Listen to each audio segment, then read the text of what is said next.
Shalom saudara-saudari yang terkasih, tema renungan kita Yesus nama di atas segala nama yang dibawakan oleh Pendeta Drisan Ginting. Selamat pagi, renungan kita hari ini Kamis 24 Oktober 2024 dengan judul Guru yang Luar Biasa. Ayatnya di dalam Yohanes 8 ayat 2. Pagi-pagi benar ia berada lagi di bait Allah dan seluruh rakyat datang kepadanya. Ia duduk dan mengajar mereka. Para imam dan pemimpin orang Yahudi membenci Yesus, tetapi orang banyak berkerumun untuk mendengarkan kata-kata hikmat-Nya dan menyaksikan perbuatan-perbuatannya yang mulia. Orang-orang digerakkan oleh ketertarikan dan kerinduan yang paling dalam mengikuti Yesus untuk mendengar petunjuk dari guru yang luar biasa ini. Banyak penguasa percaya kepadanya, tetapi tidak berani mengakui iman mereka karena takut akan dikeluarkan dari rumah ibadah. Para imam dan tua-tua memutuskan bahwa sesuatu harus dilakukan untuk mengalihkan perhatian orang-orang dari Yesus. Mereka takut semua orang akan percaya kepadanya. Mereka tidak bisa melihat keselamatan bagi diri mereka sendiri. Mereka harus membunuh Yesus atau akan kehilangan posisi mereka. Dan setelah mereka membunuh Dia, masih akan ada orang-orang yang hidup sebagai monumen kekuasaannya. Yesus telah membangkitkan Lazarus dari kematian dan mereka takut jika mereka membunuh Yesus, Lazarus akan bersaksi tentang kuasanya yang hebat. Orang-orang berbondong-bondong untuk melihat Dia yang telah dibangkitkan dari antara orang mati, dan para penguasa memutuskan untuk membunuh Lazarus juga dan menghentikan kehebohan itu. Kemudian mereka akan mengarahkan orang-orang kepada tradisi dan doktrin manusia untuk membayar persepuluhan dari selasi dan inggu dan sekali lagi memenangkan pengaruh atas mereka. Mereka sepakat untuk menangkap Yesus ketika Dia sendirian. Karena jika mereka mencoba untuk menangkap Dia di tengah orang banyak, ketika pikiran semua orang tertarik kepadanya, mereka akan dilempari dengan batu. Yudas mengetahui betapa cemasnya mereka untuk mendapatkan Yesus dan menawarkan untuk menyerahkan Dia kepada imam-imam kepala dan tua-tua demi beberapa keping uang perak. Kecintaannya pada uang membuatnya setuju untuk mengkhianati Tuhannya ke tangan musuh bebuyutannya sendiri. Setan sedang bekerja secara jelas melalui Yudas. Dan di tengah-tengah adegan mengesankan dari perjamuan terakhir, si pengkhianat menyusun rencana untuk mengkhianati Tuhannya. Yesus dengan sedih memberitahu murid-muridnya bahwa malam ini kamu semua akan terguncang imanmu karena aku. Tetapi Petrus dengan bersemangat menegaskan bahwa biarpun mereka semua terguncang imannya karena engkau, aku sekali-kali tidak.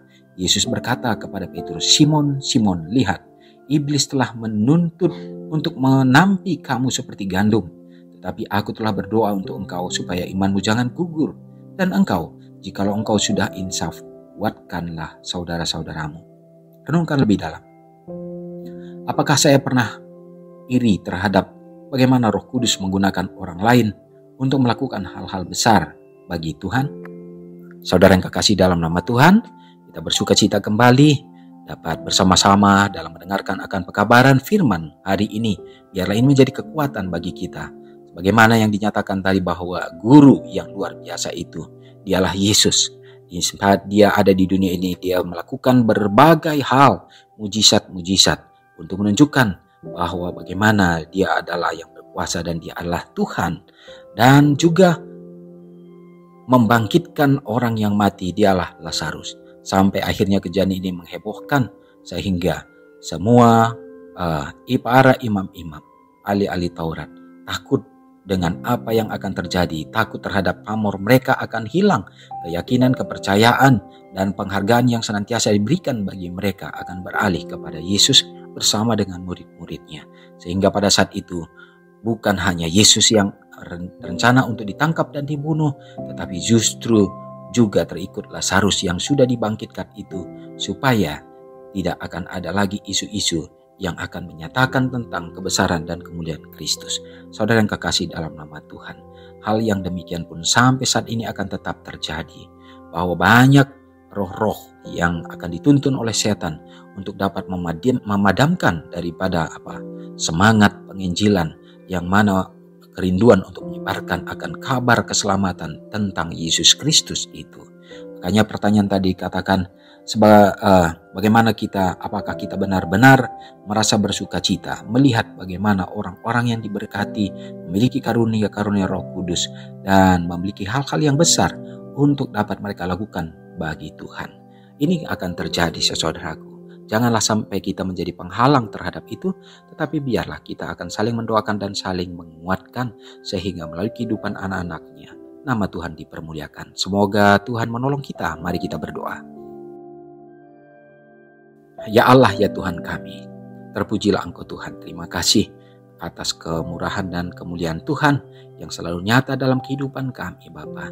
Hanya Engkau yang layak kami agungkan dan muliakan. Kami tahu Yesus segera akan datang.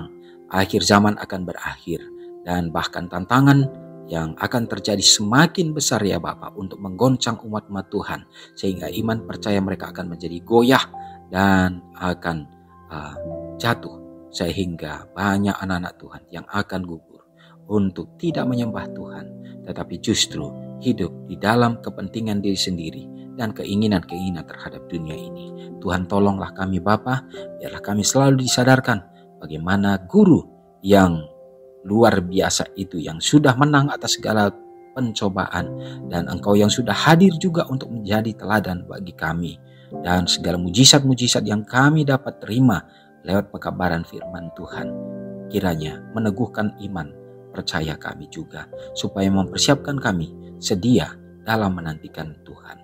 Bapa, terima kasih, berkatilah umat-umat-Mu dalam hidup dimanapun berada. Jadikan umat-umat Tuhan menjadi saluran kasih melalui berkat yang Tuhan karuniakan ya Bapa. Demikian juga biarlah Tuhan menjaga, melindungi senantiasa baik anak-anak, keluarga kami Bapa.